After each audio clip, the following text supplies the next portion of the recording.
Kia ora, and welcome to Tuesday's Economy Watch, where we follow the economic events and trends that affect Aotearoa. I'm David Chaston, and this is the international edition from interest.co.nz. And today we lead with news that global economic expansion is tailing off as we come to the end of 2025.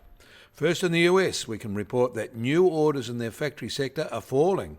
That is a key factor that has driven the closely watched ISM manufacturing PMI lower for a ninth consecutive month, and falling at a faster pace. Survey respondents cite problems with the tariff taxes and trade confusion. They report high price pressures and rising. The November result is lower than the deterioration expected. It's a result that has cast a pall over Wall Street today.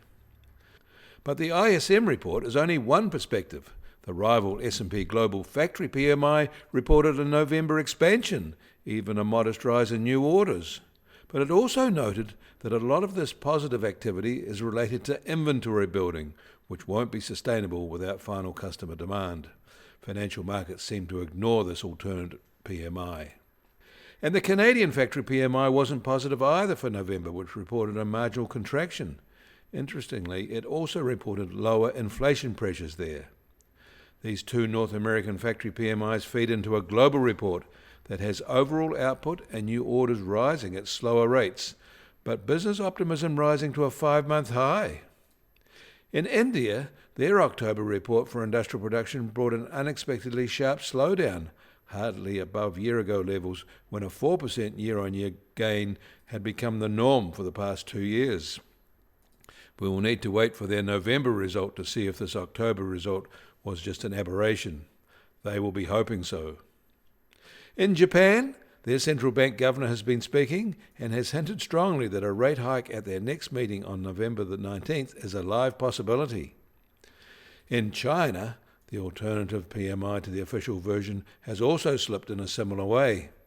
The S&P Global Manufacturing Sector PMI there shows conditions deteriorated in November, not by a lot, but certainly going the wrong way. And there was no growth in new orders there.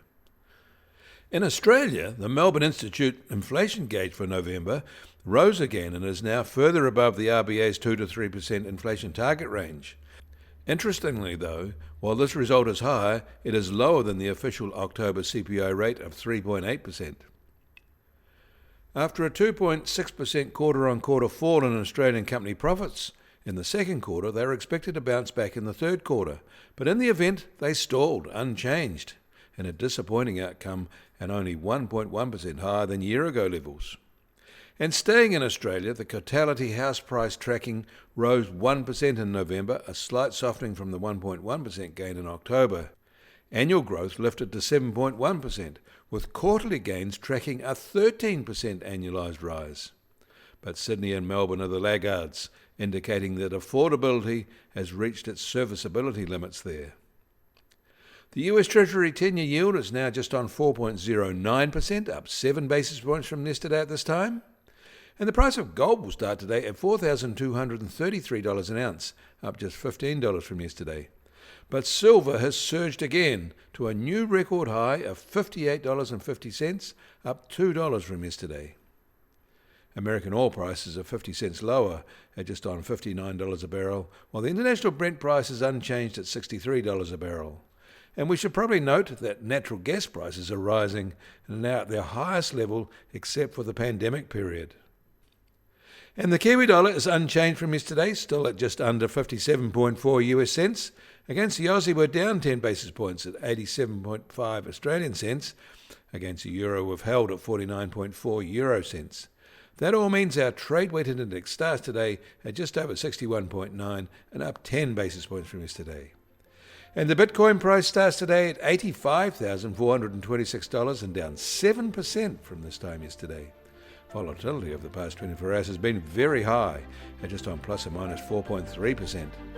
You can get more news affecting the economy in New Zealand from interest.co.nz. Kia ora, I'm David Chaston, and we'll do this again tomorrow.